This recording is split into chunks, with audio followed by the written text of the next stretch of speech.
All right, let's talk about the filter method. The filter method creates a new array with all elements that pass a test provided by a function. We can filter out elements from an array and create a new one based on certain criteria. Let's create an array of student ages. Let ages equals, make up some student ages. 18, 16, 21, 17, 19, 90. I'm going to create a new array of anybody that's 18 or older. So I will create a function to check age. Function check age.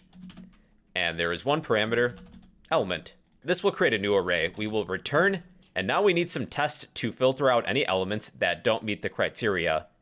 Our test will be element is greater than or equal to 18.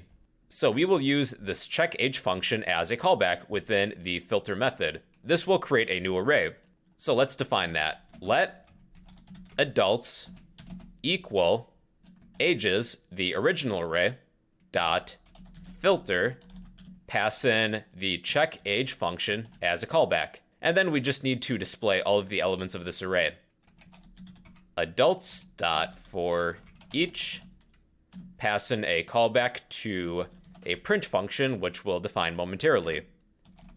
Function print element console.log element. So the elements in our new array are 18, 21, 19, 90. So yeah, that's basically the filter method. It creates an entirely new array with all the elements that pass a test provided by a function. And this will leave the original array alone, but it creates an entirely new array of elements that pass a test. So yeah, that's the filter method, everybody. If you would like a copy of this code, I'll post this in the comment section down below. And well, yeah, that's the filter method of arrays in JavaScript.